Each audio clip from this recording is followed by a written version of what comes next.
ዛሬ የነዳጅ ንግድ የደም ዝውውር በሆነው በሆርሙዝ የባህር ሰርጥ ላይ ከፍተኛ ወታደራዊ ውጥረት ሰፍኗል። ኢራን የባህር ላይ ደንብ ማስከበር ስትል፣ ዋሽንግተን ግን የባህር ላይ ሽብር ብላ የጠራችው ይኸው አዲስ ፍጥጫ የዓለምን ኢኮኖሚ ስጋት ላይ ጥሏል። የኢራኑ ፕሬዚዳንት መሱድ ፔዜሽኪያን ለድርድር እጃቸውን ቢዘረጉም በአሜሪካ ላይ ግን ጠንከር ያለ ክስ ሰንዝረዋል። ለመሆኑ የባህር ሰርጡ ፍጥጫ ወደ ቀጥታ ጦርነት ያመራ ይሆን? በሊባኖስ ምድር ከ2500 በላይ ዜጎች ሕይወት ከጠፋ በኋላ አሁን አይኖች ሁሉ ወደ ዋሽንግተን ዲሲ አቅንተዋል። ቤይሩት የተኩስ አቁሙ እንዲራዘም ስትማጸን፣ እስራኤል ግን ሂዝቦላን ከድንበር ለማጽዳት ቆርጣ ተነስታለች።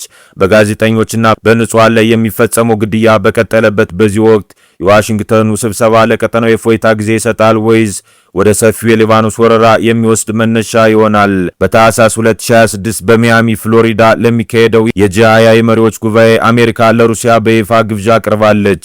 ከዩክሬን ጦርነት በኋላ በከፍተኛ ማዕቀብና መገለል ውስጥ የቆየችው ሞስኮ አሁን ወደ ዋናው የዲፕሎማሲ መድረክ እንድትመለስ መጋበዟ ዓለምን አስገርሟል። ዋሽንግተን ስልቷን ቀይራ ይሆን ወይስ የዓለም ኢኮኖሚ ያለ ሩሲያ እንደማይሆን ታምኖበታል?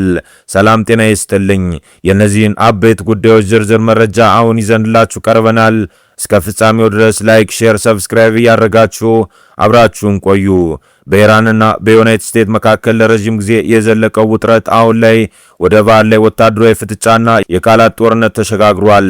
የኢራን ከፍተኛ ባለስልጣናት ዋሽንግተንን በባህር ላይ እገዳ በመጣል የሰላም ንግግሩን አደናቅፋለች ሲሉ በይፋ መክሰሳቸው በሁለቱ ሀገራት መካከል ያለው ዲፕሎማሲያዊ ግንኙነት ወደ ከፋ ደረጃ መውረዱን ያሳያል። በተለይም በዓለም የነዳጅ ንግድ መስመር ላይ ቁልፍ ስፍራ በሆነው በሆርሙዝ የባህር ሰርጥ ላይ የኢራን አብዮታዊ ዘብ ሁለት የውጭ መርከቦችን በቁጥጥር ስር መዋሉና በሶስተኛው ላይ ተኩስ መክፈቱ ቀጠናው ለማንኛውም ወታደራዊ ግጭት ቅርብ መሆኑን ማሳያ ሆኗል። ኢራን እነዚህን እርምጃዎች የባህር ላይ ደንብ ማስከበር ብላ ብትጠራቸውም በምዕራባውያን እይታ ግን ይህ ድርጊት አሜሪካ ለጣለችው የኢኮኖሚና የባህር ላይ ጫና የተሰጠ የኃይል ምላሽ ተደርጎ ይወሰዳል።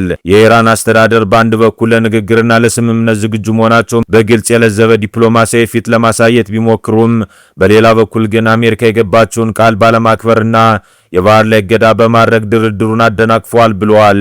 ይህ የመሱድ ፔዜሽኪያን ንግግር ኢራን ያለምንም ቅድመ ሁኔታ የባህር ላይ ጫናው ካላላ በስተቀር እውነተኛ ድርድር ሊታሰብ እንደማይችል ለዓለም አቀፉ ማህበረሰብ ያስተላለፉት መልእክት ነው። ይህ ሁኔታ በታሪክ ታይቶ የማይታወቅ አለመረጋጋት በባህር ሰርጡ ላይ የፈጠረ ሲሆን የዓለምን የኢኮኖሚ ዋስትናና የነዳጅ ዝውውር ስጋት ላይ የሚጥል በመሆኑ ጉዳዩ ከሁለቱ ሀገራት ፍጥጫ አልፎ የዓለም አቀፍ ኃይሎችን ትኩረት የሚሻ ወቅታዊ አሳሳቢ ክስተት ሆኗል። በኢራንና በእስራኤል መካከል ያለው የጥላቻ ጦርነት ከቀጥታ ወታደራዊ ግጭት ባለፈ ወደ ውስጡን የስለላና የደህንነት ፍልሚያ ተሸጋግሮ በቆየበት በዚህ ወቅት የሱልጣን አሊ ሸርዛዲ ፋህር መገደል የቴህራን ጠንካራ የውስጥ ቁጥጥርና ለተቃዋሚዎች የሚሰጠው የማስጠንቀቂያ መልእክትን ያሳያል። ግለሰቡ ለዓመታት የሙጃሂዲን ኢቃልቅ አባል ሆኖ መቆየቱና ከእስራኤል ሞሳድ ጋር በቅርበት ሰርቷል ተብሎ መከሰሱ ኢራን የውጭ ጠላቶች የምትላቸውና የውስጥ ባንዳዎች የምትላቸው ኃይሎች በአንድ ጎራ ፈርጃ እርምጃ እየወሰደች መሆኑን ያመላክታል። በተለይም በኢራን የህግ ስርዓት ውስጥ ሙሐረቤ በአምላክ ላይ ጦርነት ማወጅ የሚለው ክስ ከፍተኛ የሞት ቅጣት የሚያስከትል ሲሆን ፋር የሽብር ተግባር ፈጽሜያለሁ ብሎ ማመኑ በዜና ማሰራጫዎች መገለጹ መንግስት ቅጣቱን በህዝብ ዘንድ ተቀባይነት ለማግኘትና ተቃውሞውን ለማዳከም የተጠቀመበት ስልት ተደርጎ ሊወሰድ ይችላል። ይህ የግድያ እርምጃ በክልሉ ካለው ወቅታዊ ጂኦፖለቲካዊ ውጥረት ተለይቶ አይታይም። ኢራን በቅርብ ወራት ውስጥ በተደጋጋሚ ለሞሳድና ለሌሎች የውጭ የስለላ ተቋማት ይሰራሉ የተባሉ ግለሰቦችን በቁጥጥር ስር መዋሏና መግደሏን ስታስታውቅ ቆይታለች። ይህም የሀገሪቱን የደህንነት መዋቅር በተለይም በኒውክሌርና በወታደራዊ መስኮች ላይ የሚፈጸሙ ጥቃቶች ለመከላከል ያለውን ዝግጁነት ለማሳየት ያለመ ነው። ሆኖም ግን ዓለም አቀፍ የሰብአዊ መብት ተሟጋቾች ድርጅቶች እንዲህ ያሉ ግድያዎችን ግልጽነት በጎደለው የፍርድ ሂደት የሚከናወኑና ተከሳሾች ራሳቸውን የመከላከል መብት የማይሰጣቸው ናቸው በማለት ይወቅሳሉ። ከዚህ በተጨማሪ በኢራን ውስጥ የሚንቀሳቀሱ የተቃዋሚ ቡድኖች ከእስራኤል ጋር ያላቸው ግንኙነት መጠናከር ቴህራን ለውስጥ ደህንነቷ የሚሰጠውን ትኩረት እንድታጠናክርና በወሰን ላይ ከሚደረግ ጦርነት ይልቅ በከተሞች ውስጥ ለሚደረግ የድብቅ የስለላ ጦርነት ቅድሚያ እንድትሰጥ አስገድዷታል። በአጠቃላይ የፋር ግድያ በኢራንና በእስራኤል መካከል ያለው ውጥረት አሁንም የተፋፋመ መሆኑና ኢራን ለማንኛውም የውስጥ ተቃውሞም ሆነ የውጭ ስጋት የምትሰጠው ምላሽ የማያዳግም እርምጃ መሆኑን የሚያረጋግጥ ክስተት ነው። በዋሽንግተን ዲሲ የሚካሄደው የእስራኤልና የሊባኖስ ተወካዮች ስብሰባ በጋዛ ሰርጥና በሊባኖስ ድንበር አካባቢ ለወራት የዘለቀው ደም አፋሳሽ ግጭት ወሳኝ ምዕራፍ ላይ መድረሱን ያሳያል።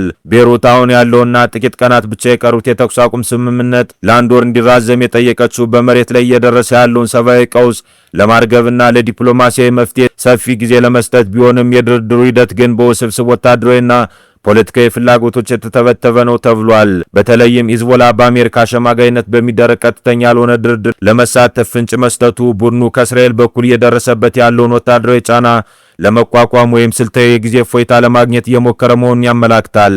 የእስራኤል የውጭ ጉዳይ ሚኒስተር ጌዲዮን ሳር ከሊባኖስ መንግስት ጋር መሰረታዊ ልዩነት የለንም ማለታቸው የእስራኤል ስትራቴጂ የሊባኖስን መንግስት ከሂዝቦላ የመነጠል ዓላማ እንዳለው ያሳያል። እስራኤል ሂዝቦላን ለሰላም እንቅፋት በማለት መፈረጇ ጥቃቷን በድርጅቱ ላይ ብቻ ያነጣጠረ ለማስመሰል ብትሞክርም በመሬት ላይ ያለው እውነታ ግን የጋዜጠኛ አማል ካሊልን ግድያ ጨምሮ የብዙ ንጹሃን ዜጎች ሕይወት እየቀጠፈ ይገኛል።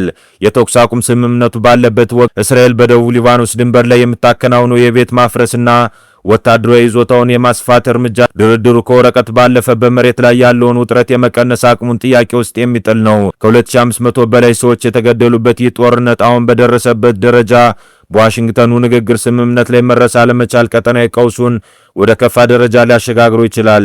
ሊባኖስ የመንግስት መዋቅሯ በደካማ ሁኔታ ላይ ባለበት በኢኮኖሚ ቀውስ በምትታመስበት በዚህ ወቅት የተኩስ አቁም መራዘም ለህልውናዋ ወሳኝ ነው። ሆኖም እስራኤል ሂዝቦላ ከድንበር አካባቢ ሙሉ በሙሉ እንዲርቅና ትጥቁ እንዲፈታ የምታደርገው ግፊት እንዲሁም ሂዝቦላ ለሊባኖስ ሉዓላዊነት ቆማሉ የሚለው አቋሟ መጋጨታቸው ለዘላቂ ሰላም የሚደረገውን ጥረት እጅግ ፈታኝ ያደርገዋል። በታህሳስ 2026 በሚያሚ ፍሎሪዳ ለሚካሄደው የጂአይ የመሪዎች ጉባኤ ሩሲያ በይፋ መጋበዟ በአሁኑ ወቅት በዓለም ጂኦፖለቲካ ውስጥ እየታዩ ያሉ ሰፋፊ የለውጥ ፍንጮችን የሚያመላክት ነው።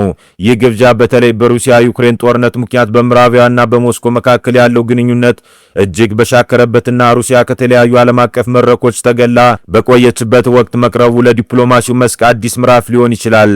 አሜሪካ እንደ አስተናጋጅ ሀገር ሩሲያን በከፍተኛ ደረጃ እንድትሳተፍ መጋበዟ ዋሽንግተን ዓለም አቀፍ ቀውሶችን ለመፍታት ከማግለል ይልቅ ሁሉንም ወገኖች ወደ ጠረጴዛ ማምጣቱ የተሻለ አማራጭ ነው የሚል አቋም መያዟን ሊያሳይ ይችላል። ከዚህ ቀደም በነበሩት የጂአይ ጉባኤዎች የሩሲያ ተሳትፎ የውዝግብ መነሻ ሆኖ መቆየቱ የሚታወስ ነው። ፕሬዝዳንት ቭላዲሚር ፑቲን በተለያዩ ዓለም አቀፍ ተጽዕኖዎችና በደህንነት ምክንያት በአካል ከመገኘት ተቆጥበው የቆዩ ቢሆንም አሁን ግን የሩሲያ የውጭ ጉዳይ ሚኒስተር ግብዣውን አረጋግጦ ውሳኔውን ወደፊት እንደሚያስታውቅ መግለጹ የሞስኮ ፍላጎትንም የሚጠቁም ነው። ይህ ሁኔታ በዩክሬን በመካከለኛው ምስራቅና በሆርሙዝ የባህር ወሽመጥ አካባቢ ለተፈጠሩ ቀውሶች ዲፕሎማሲያዊ መፍትሄ ለመፈለግ የጂአይ መድረክ እንደ ትልቅ አጋጣሚ እንዲታይ አድርጎታል። ሩሲያ በዓለም የኃይል አቅርቦትና በጸጥታው ምክር ቤት ያላት ሚና ያለሷ ተሳትፎ የሚደረጉ ውይይቶች ዘላቂ ውጤት እንደማያመጡ እንቅፋት ሆኖ መቆየቱ የአሜሪካን ውሳኔ ምክንያታዊ ሊያደርገው ይችላል። በሌላ በኩል ይህ ግብዣ በአሜሪካ የሀገር ውስጥ ፖለቲካና በአውሮፓ ሕዝብ አጋሮች ዘንድ የተለያዩ ስሜትን ሊፈጥር ይችላል። ሩሲያ ወደ መሰል ጉባኤዎች መመለስ ለዩክሬን የሚሰጠውን ድጋፍ ሊያዳክም ይችላል የሚሉ ስጋቶች ቢኖሩም የዓለም ኢኮኖሚ መረጋጋትና የጸጥታ ስጋቶች ግን ሁሉንም አያላን ሀገራት በአንድ ላይ ማነጋገር የግድ ይላል። በመሆኑም በሚያሚ ጉባኤ ሩሲያ የምትወከልበት ደረጃና የምታነሳቸው አጀንዳዎች ከምዕራባውያን ጋር ላላት ፍጥጫ መቀዝቀዝ ወይ ለቀጣዩ የዓለም ስርዓት አቅጣጫ ወሳኝ አመላካች ይሆናል ተብሎ ይጠበቃል። ግብዣው በራሱ ከረጅም ጊዜ መገለል በኋላ የተገኘ የዲፕሎማሲ ስንጥቅ ተደርጎ ሊወሰድ የሚችል ሲሆን ውጤቱ ግን በታህሳሱ ጉባኤ ላይ በሚደረጉ ንግግሮችና ስምምነቶች የሚወሰን ይሆናል ተብሎ ይጠበቃል።